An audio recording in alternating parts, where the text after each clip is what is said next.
ISR 9 news కి స్వాగతం. విజయవాడ నగరంలోని శ్రీ శేషసాయి కళ్యాణ వేదికలో బుధవారం నిర్వహించిన AP SC ST gazetted officers welfare association diary 2024ను ముఖ్య అతిథి రాష్ట్ర ప్రభుత్వ సలహాదారు సజ్జల రామకృష్ణారెడ్డితో కలిసి శాసన మండలి సభ్యులు డాక్టర్ మొండితోక అరుణ్ కుమార్ ఆవిష్కరించారు. ఈ సందర్భంగా ఎమ్మెల్సీ డాక్టర్ అరుణ్ కుమార్ మాట్లాడుతూ ఆంధ్రప్రదేశ్ ఎస్సీ ఎస్టీ ప్రభుత్వ ఉద్యోగులకు ముఖ్యమంత్రి వైఎస్ జగన్మోహన్ రెడ్డి అన్ని విధాలుగా అండగా ఉంటున్నారని, వారికి ఏ సమస్య వచ్చినా ప్రభుత్వం తరపున పరిష్కరించేందుకు ప్రత్యేక చొరవ చూపుతున్నారు.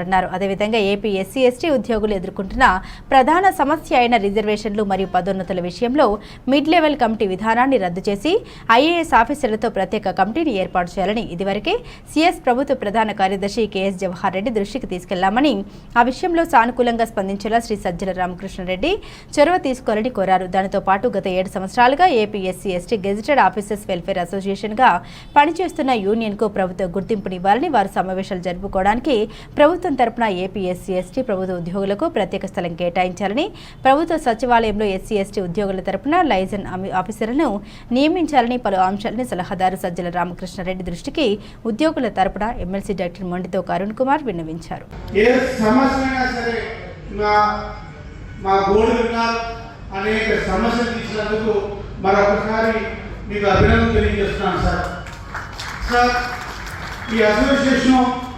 స్థాపించి సుమారు నాకు తెలిసింది 7 సంవత్సరాలు అవుతుంది సార్. 7 సంవత్సరాలు అవుతుంది. ఈ ప్రభుత్వం వచ్చిన తర్వాత, నేను ఎమ్మెల్సీ అయిన తర్వాత ఫస్ట్ టైం సునీల్ గారు, అదేవిధంగా రామరాజు గారు నా దగ్గరికి వచ్చి నన్ను చీఫ్ పెట్టడానికి అంటే నేను వాళ్ళకి చెప్పాను సార్, నేను చీఫ్ పెట్టడంగా కాదు, నేను కూడా ఒక ప్రభుత్వ ఉద్యోగి కొడుకుని, ప్రభుత్వ ఉద్యోగుల సమస్య ఏంటో నాకు కూడా తెలుసు. మీ అందరి తరఫున మీలో ఒక సోదరుగా ఉంటారు. నా తరఫున నేను ఏం చేయాలంటే అది నేను చేస్తానని చెప్పి ఆ రోజు మాటించారు సార్. ఆ రోజు మాటించిన ప్రకారం మీ దగ్గరకు వచ్చాం. మీరు కూడా ఎంతో నన్ను ప్రోత్సహించి, లేదా ప్రభుత్వ ఉద్యోగులకి ముఖ్యంగా ఎస్సీ ఎస్టీ ఆఫీసర్కి మనం అండగా ఉండాలి, ఈ నెట్వర్క్ చేయడం పెద్దగా ఉండాలి. ఈరోజు ఏ జేఏసీ చూసినా అనేక రాజకీయాలతో ముడిపడి ఉంది. ఎవరైనా స్వచ్ఛందంగా ఉన్నారంటే ఆ స్వచ్ఛతనం ఒక ఎస్సీ ఎస్టీ గెజిటెడ్ ఆఫీసర్ అని చెప్పి ఆ రోజు ఇచ్చిన మాట ప్రకారం మేమంతా కూడా ఒక చేయిగా ఉండి ఈరోజు రాష్ట్రం అంతా కూడా అనేక జోన్లుగా ఉన్నాం సార్. రాయలసీమ జోన్ ఉంది, విశాఖపట్నం జోన్ ఉంది, అమరావతి జోన్ ఉంది. జోనల్ వైజ్గా మీటింగ్స్ పెట్టుకున్నాం.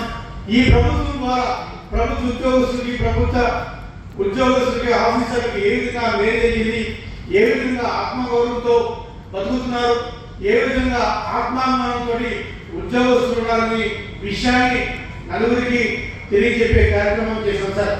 నిజంగా కూడా అనేక ప్రభుత్వాలు చూసాం. నా ముందున్న వాళ్ళంతా కూడా ప్రభుత్వ ఉద్యోగులు చాలా సీనియర్లు. ఏ ప్రభుత్వంలో లేని ఆత్మగౌరవం, ఆత్మాభిమానం ఈ ప్రభుత్వంలో ఉంది సార్. ఈరోజు ఏదైనా అంబేద్కర్ ఆశయాన్ని కానీ, అంబేద్కర్ ఆలోచనలు కానీ, అంబేద్కర్ ఆకాంక్షలు కానీ, అంబేద్కర్ ఏదైతే తలపెట్టారో దాన్ని తూచా తప్పకుండా పాటించిన వ్యక్తి ఎవరు ఉన్నారంటే ఈ దేశంలో ఒకే ఒకరు, అది జగన్మోహన్ రెడ్డి గారు సార్. ఎందుకంటే ఈరోజు విజయవాడలో అంబేద్కర్ గారి విగ్రహమే కావచ్చు, అంబేద్కర్ గారి ఆలోచన ప్రకారం అనేక కార్యక్రమాలు ఈరోజు నవరత్నాల ద్వారా అనేక కార్యక్రమాలు, మా జాతీయాభిమానం కోసం, మా ఆత్మాభిమానం కోసం అనేక కార్యక్రమాలు జగన్మోహన్ రెడ్డి గారు చేశారు సార్. మరి ఇన్ని కార్యక్రమాలు చేసిన జగన్మోహన్ రెడ్డి గారికి మేమంతా కూడా అండగా ఉండాలి. మేమంతా కూడా అండగా ఉండడమే కాకుండా ఈ రాష్ట్రంలో అంబేద్కర్ గారి ఆశయాన్ని, ఆలోచనని కొనసాగాలంటే జగన్మోహన్ రెడ్డి గారు మళ్ళీ ఈ రాష్ట్రానికి అవసరం చెప్పి మేమందరం భావిస్తున్నాం సార్. ఏది ఏమైనప్పటికీ కూడా సార్, మేము గతంలో మీకు విన్నపించిన విధంగా మా సమస్యలు ఎస్సీ ఎస్టీ ఎంప్లాయీస్ యూనియన్ తరఫున మా ఒక 4 సమస్యలు ఉన్నాయి సార్. గతంలో కూడా మీకు చెప్పాను, మేము సభాపూర్వకంగా కోరడం జరిగింది. ఇందాక సునీల్ గారు చెప్పినట్టు, అలాగే రమణ గారు చెప్పినట్టు తప్పకుండా ఈ సభా వేదిక నుంచి ఈ మా సమస్యని మీరు తప్పకుండా తీరుస్తారని చెప్పి, తీర్చాలని చెప్పి మీరు మాకు ఒక స్పష్టమైన హామీ ఇవ్వాలని చెప్పి మీ దగ్గర నుంచి కోరుతున్నాను సార్. ఒకటి సార్, ఈ రాష్ట్రంలో అనేక ఆర్గనైజేషన్స్ ఉన్నాయి, అనేక అసోసియేషన్స్ ఉన్నాయి. ప్రతి ఒక్కరు కూడా ఎవరు అసోసియేషన్లో పెట్టుకున్నారు. కానీ ప్రతి అసోసియేషన్లో కాకుండా ఈ అసోసియేషన్ని రికగ్నైజేషన్ అనేది ముఖ్యం సార్. ఎంతమంది ఎంత చేయనున్న అసోసియేషన్ని మీరు రికగ్నైజ్ చేయాలని చెప్పి ఈ సభాపూర్వకంగా మీ అందరూ కూడా కోరుకున్నాను సార్. రెండోది సార్, ఏదైతే ఇందాక సునీల్ గారు చెప్పారో లైసెన్స్ ఆఫీసర్ది చాలా ముఖ్యమైనది. అది కాన్స్టిట్యూషనల్ రైట్, అది రాజ్యాంగ హక్కు. ప్రభుత్వ ఉద్యోగులకి, ఎస్సీ ఎస్టీ ఎంప్లాయీస్కి రాజ్యాంగం ఇచ్చిన ప్రభుత్వ హక్కు సార్. దాని ప్రకారం మన సచివాలయంలో, రాష్ట్ర సచివాలయంలో, అదేవిధంగా ప్రతి కార్యాలయంలో కూడా ఒక లైసెన్స్ ఆఫీసర్ అనే పోస్ట్ ని క్రియేట్ చేసి మాలో ఎవరొకరిని లైసెన్స్ ఆఫీసర్ గా ఒకరిని ఇమీడియట్ గా అపాయింట్ చేయమని చెప్పి మా అందరూ తరఫున మిమ్మల్ని విన్నవించుకున్నాం సార్. మూడవది, ఈ అసోసియేషన్ లాస్ట్ టైం కూడా చెప్పిన స్థలాన్ని కేటాయిస్తే మేము శాశ్వతమైన ఒక భవనం, ఎస్సీ ఎస్టీ వెల్ఫేర్ అసోసియేషన్ భవనం ఒకటి నిర్మించుకున్నామని చెప్పి దానికి మీరు కూడా మాకు మద్దతు ఇవ్వాలని చెప్పి మీ అందరినీ కూడా మీ అందరి తరఫున కోరుకున్నాను సార్. అదేవిధంగా సార్, సునీల్ గారు చెప్పినట్టు లాస్ట్ టైం అందరినీ కూడా తీసుకెళ్ళాను సార్. లాస్ట్ టైం అప్పుడు సిఎస్ గారు, జవహర్ గారు ఉన్నప్పుడు ఏదైతే మిడిల్ లెవెల్ కమిటీ ఉందో ఆ కమిటీ కాకుండా మాకు ఐఎస్ ఆఫీసర్ తోటి కమిటీ ఏమని చెప్పారు సార్.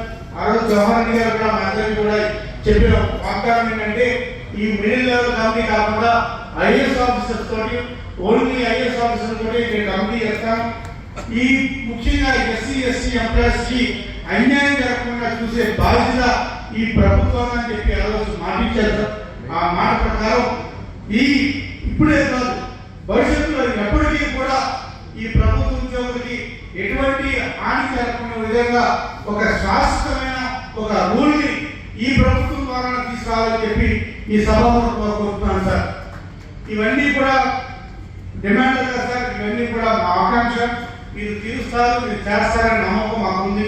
ఎందుకంటే గత 5 సంవత్సరాల నుంచి ఈ అసోసియేషన్ కి మీరు ఏదైతే ఆదరణగా ఉన్నారో, కొండంత అండగా ఉన్నారో, భవిష్యత్తులో కూడా మీరు కూడా మరింత అండగా మాకు ఉండాలని చెప్పి కోరుకుంటూ మీ అందరి దగ్గర సెలవు తీసుకున్నాను. Thank you sir.